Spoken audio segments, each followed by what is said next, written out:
Hey guys, so welcome to Comfy Cozy Up. So I'm using natural light, so hopefully this is not too dark.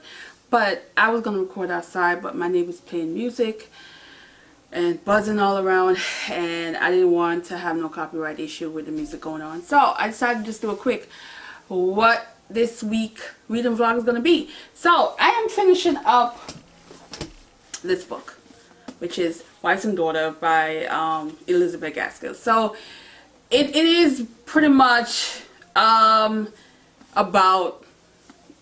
daughters turning into wives and a complicated wife and that kind of drama. Like this book was published back in 1866, so it's a true classic, and it does give you this idea of how women were represented in terms of the idea that you are supposed to get married. You are supposed to get married to a man that has wealth, some kind of stability that you need, because that's how you survive as a woman back then. Now, I saw the miniseries of this, and then now when I'm reading this, and I'm almost done, guys. I have maybe 60-some pages. This is where I'm at. You can see. I need a redo, because I felt that they tried to make that series that movie adaptation into this romantic thing, that they miss all the other juicy detail, because this is very scandalous. It's very much about how women manipulate to get what they want, to get out of the situation. And in this case, you have a man who's a doctor. He is a single father, and he raised his daughter from she was 3 after his wife died, and now she's 17, and he decided that he wants to marry. So he introduced her now to a stepmother who was a little trickery how she got her way in there, you know. And she is that woman that is, you know, manipulate a lot of things. She also wants to, like, erase, in my opinion, she just wanted to erase the woman before, who was dead for like what, 14 years, but she wanted to erase that. And Molly's never really had a woman figure in a home with her. There is another female character, older woman in this, that is very fond of Molly, and she, you know, very wise and protective of her. But for the most part, in the home, it's just been, you know, her dad. So now here comes stepmom. Stepmom also has a daughter, and stepmom now is trying to do the most to get her daughter a husband. But her daughter had some secrets and some scandal stuff, you know, that was going on. You know, their scandal is, you know, not our scandal, but, you know, it's entertaining. And then there is this one guy who is a friend of Molly, and they have this bond. But of course, the stepmom believed that he has wealth and whatever else he's supposed to inherit, and decided that she is going to push her daughter on him. So Molly had to put her feelings aside, support it, and then all kind of stuff started revealing with that. Now, I don't know how to explain it in a way where it's going to sound more interesting than that, but it's really good. But I love the father. That father is a brute. He's just his insult is like what you call, you know, the Dynasty back in the days, if you remember that show, where they used to insult each other, but in a way where it was just so, you know, uppity. But his insult is very nice insult, but not really. Like how he present his insult, you had to like think about it, like, wait a minute, did he just... There's a particular part in this where I felt like he basically wanted to call the stepdaughter Cynthia a little hoish and blame my mama for that, but we're gonna leave it at that. Now, if you are following me over on Instagram, you know I'm doing the a journal mood, right? So when the word entangle pop up in this, I was like, you know who reading some classic, because it was just perfectly described, the whole Cynthia situation, because he was just like, oh my God, when he was like saying she's entangled in a love affair with the lad of 3 and 20. So I was like, 3 and 20. I said, it better be his age. Better be the guy age. Oh my gosh. And then she's like, he's just basically saying how she got herself involved with this man that she thinking, the mother thinking was money, had money and all that. But I can't give away what sparked all of that because it's a good reveal. But I am like, this is like some juicy gossipy classic. Love it. But I'm here for the father. That father, every time he shows up in this book, I'm like, what he's gonna come out of his mouth, because he just is saying the wildest things, and it's like, did he just insult? But you know, also he's a man. You know, he's saying the most, but he's also, you know, you might take it a little sexist some stuff he says. But I love this. I don't know. It's just entertaining. Can't wait to finish it. The font is killing me. The font is killing me. But it's going to be done most likely today. And then I want to pick up this book. Now, Such a Fun Age was just all over. I mean, it was just too much. And I just didn't want to pick it up. And then I thought the title, kind of like Such a Fun Age. I don't know why I thought this was like some straight up YA kind of book. And then I saw, I think Dominique did, where she said this was her favorite book she read so far this year. And I was like, well, we have similar tastes. I might like it because she loved it so much. And then it showed up on the Man Booker, and I'm like, okay, let me read it and get it out of my system, because it's just one of those books like I feel like I don't have any, it's just whatever. So I think maybe because I have that attitude, I might actually like it more because I don't have this great expectation for it. So we're going to do this reading vlog, and that's it. So today, I'm going to do my journal post on entanglement. And yeah. And I'm going to go outside and show y'all whatever's left of my peppers. There's some juicy peppers on there, but the tomato plant, the big one, is gone. So yeah, we're gonna cut this here because I don't know if you can hear all that noise again. Yeah, neighbors out there. Oh, and my community is very quiet, and I went outside to take some pictures because tomorrow is Jamaican Independence, and I wanted to take some pictures to post tomorrow on my Instagram. And our neighbors are arguing, couple, like straight up, the dirt all over, and I'm saying here like, is the quarantine getting to people? Because I've never heard them argue. Never heard them argue. This was like the weirdest thing ever. But I think quarantine is getting to people. But anyway, we're going to continue this. Yeah.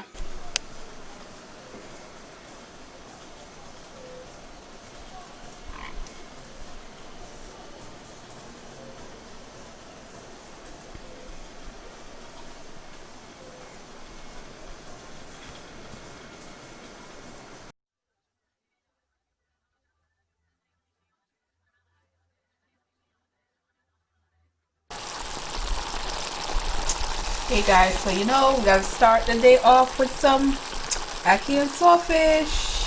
Yay!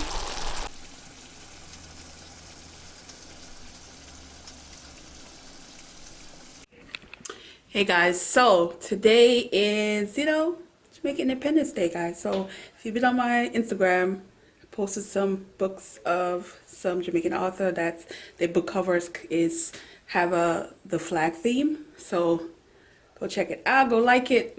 I mean, by the time you see this, it'll be a few days later, but you can always go like the picture. But anyway, I finished this, and I'm going to save it to the end to talk about certain thing that happened that literally took me out and didn't expect, which I think a lot of you guys knew about, but I didn't know. But I'll talk about it then. So I started Such a Fun Age, and I'm just in the first 2 chapters, and yeah, it's gonna be one of those, yeah, conversation piece kind of book, because it started out with a woman. She's in her mid-20s and she is living the life of someone her age, but she babysits for a white family, and something happened where she was pulled out in the middle of the night to take the daughter out of the house for whatever reason. And she went to a store where she was immediately profiled as if she kidnapped the child or something. And so here goes a black woman with a white child, 2-year-old, in the middle of the night. Then it panned out pretty good, and you can tell that the event is going to be something, because I would, particularly for a chapter end where she's seem okay with everyone else, but in her private space you can tell she was traumatized by that event. So we'll see where this takes. It looks like it's going to be a little bit more heavy than I thought it was going to be, but then also I'm hoping that there are some positive outcome of this kind of story. But it's so far interesting. So cooking today. So I had breakfast where I had the national dish, Atkins sawfish. Today I'm gonna just some rice and peas with some stewed chicken, that kind of stuff, and chilling. Now I'm supposed to be reading, but I also started watching this movie. It's called The Weekend. No, Weekend. I think it's just the week. It says, yeah, Weekend. And I like it so far. So I'm like, okay. I paused the movie about 2 times already because I need to be doing other stuff. And also I am changing my little writing area. I call it my little nook. It's like my little space on the loft that I'm sitting on right now. This is the loft, guys. It's like my multi-purpose room, and I'm going to do a DIY project. And yeah, I'm kind of excited, and I have some plants that I want to hang and some stuff I want to put over there. I'm trying, guys. My writing sucks right now because I'm so used to going to a coffee shop. I'm so used to having something to look at when I write. So I figure if I turn it around before I'm just looking at the window, and usually the curtains closed, but now I'm thinking by turned around and having something to look at, also maybe the TV on, something that would motivate me to want to write, because I am not a home person to write. I get distracted easily. I find all kind of stuff to do, and it's not, yeah, I need to finish the story, guys. I need to finish the story. And I'm thinking how quickly the year is going, because we're in August. We still have September, October, and then, you know, another round of NaNoWriMo, which I've been doing for the last couple of years. And I want to start something new, so I want to finish the story and to at least have the first draft completely done, even though it's going to be some more work. But yeah, and then I kind of thinking that I want to write a short story and then get it edited and then post it on my blog, like a really short story. But I don't know yet. I'm thinking, because I do have a short story collection, but it ties in a way that I don't want to take any of it out. And then there's a submission for this short story thing that I said I was going to do this year. I went to an event last year, and I know it's usually due by October. So I'm thinking all this stuff, but it's so hard not to be in a coffee shop. I am a coffee shop writer. I hate being in the house and writing. It's just not, it doesn't give me the motivation, but I'm pushing through and I'm trying everything to find a motivation to write when I'm home. So yeah, that's where I'm at right now. I'm gonna just continue this. Yay.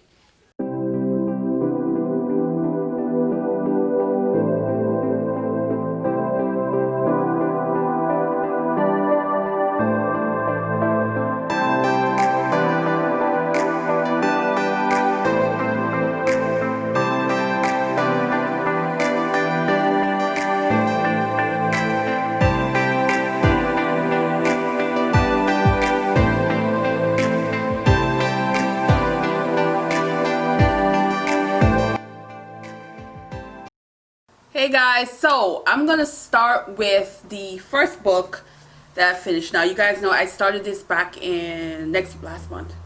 Yeah. I started this in July, and I got quite a few bits. I think I got 200 something pages left. Now, loved it. It is one of those classics that I feel like is very geared towards women and women's position back then. This book was published back in 1866, so she had to have written it, you know, maybe a few years prior to that. And so you are going through these examples of what women had to endure in terms of life was about being a wife. There was no other options. So in this case, you do have women who are plotting and doing the most to get what they want, you know, to be that wife, and in essence wants to have the best of it. You want a husband that can really take care of you, can give you that lifestyle that you are going to appreciate and love. And you might do some not so great things to get there, and this is what you see in this. And then it showed different kind of woman. You know, you have a young girl, Molly. She's, you know, at that age where she's 17, and usually back then that's when they start grooming your butt for some marriage situation. And you're still learning about who you are. You're still trying to discover yourself, and at that age, you know, but you are deemed with this responsibility of, you know you're next in line. Then you have the stepdaughter, who's, you know, that is, everything is pretty much given to her. They describe her as just, she's so beautiful, and she's this, that, the other. But then you do find that she doesn't really understand her behavior as a problem, you know, because of how she was raised by her mother. And her mother is also, you know, conflicted in terms of a lot of things that she does. And she's also, you know, wants her daughter to have what, it's the essence what she feels like she didn't have, although she's married to a doctor who's pretty, you know, decent. But she's greedy and she's selfish, and she wants her daughter to have it all, and she's manipulating everything, and including a man who should have been more towards Molly, who is their friends, and they have a connection that is more than a friendship in this story. There's not like a romance, but at the same time, he's believed to be wealth is coming his way kind of deal, and the stepmother plotted, and you can see what happened. There's a lot of drama in this. There's a lot of scandal which surround that time period that I find entertaining and sometimes laughable, because some of it really wasn't that bad, but it's a classic, so you know. I still feel that the father is the hit of the book. Now, this man has those one-liners, those insults that just was coming out of nowhere. Sometimes he says stuff and I'm just like, oh, that was mean. But then I'm like, damn, but that was done in a slick way, you know. I loved it. Even towards the end, he couldn't stop himself. He could not stop himself. I didn't think anybody just come by his path. He was very wise, but he also was just he just had some really choice words for people that had me cracking up. I love the father in this. He took the book and made the book even better. I think if his character wasn't in this, I would have been like it would have been more boring to me. The father really put this story in and made me really enjoy it even more. Then I got to about 580, guys. 580s, and why none of y'all didn't tell me that the woman died before I finished the book. So imagine going through 580 pages and then you hear, oh, by the way, the author passed. This is a sentence. Here the story is broken off and it can never be finished. And I'm like, okay.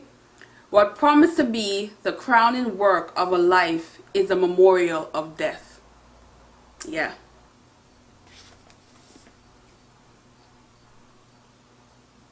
How do you get to 580 page and die?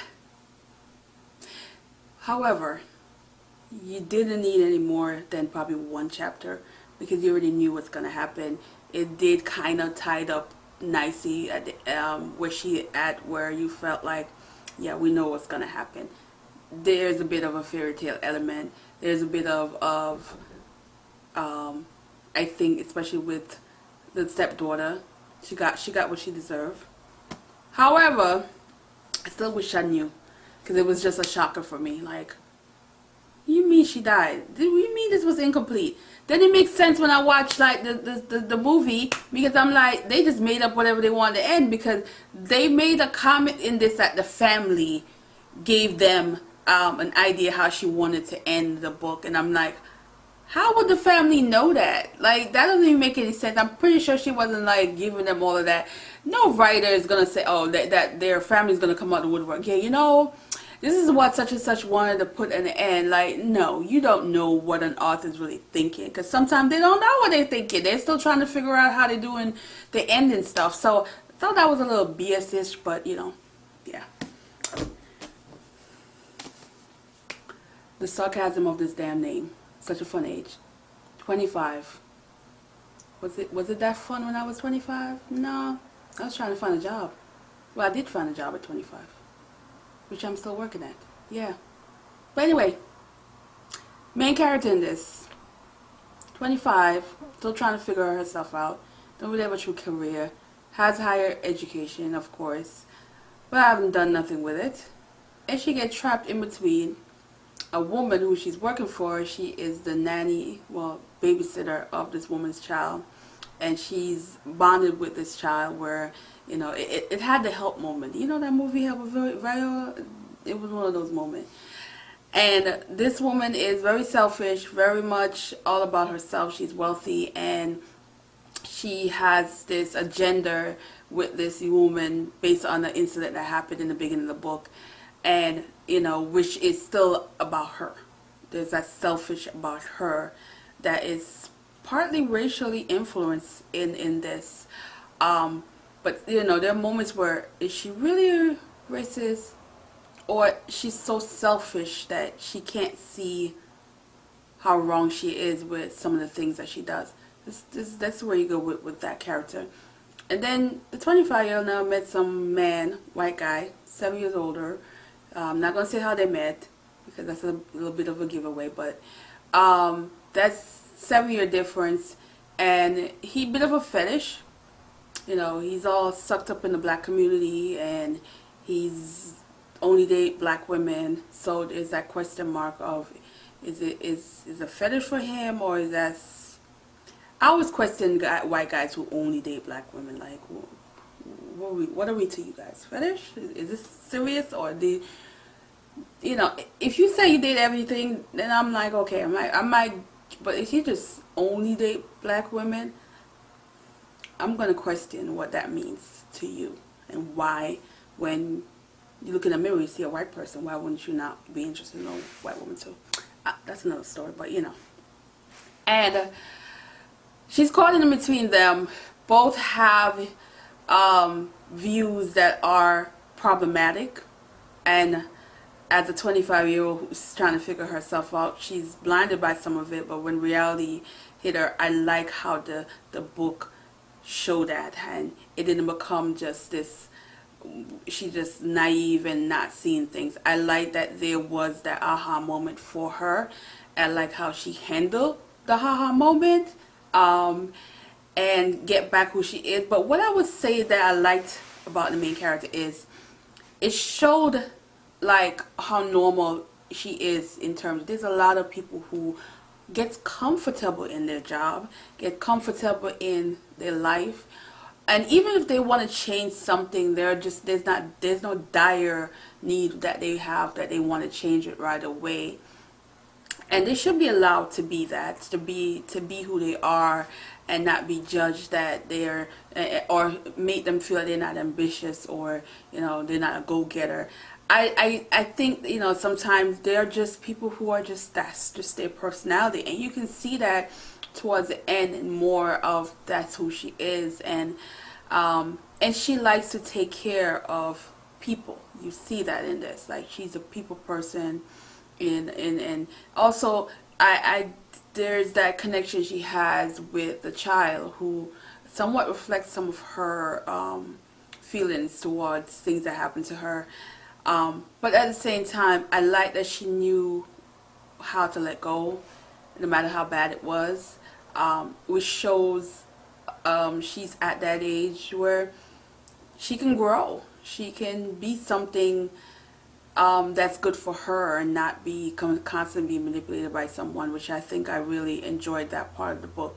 There's a bit of a growth that was happening with the main character.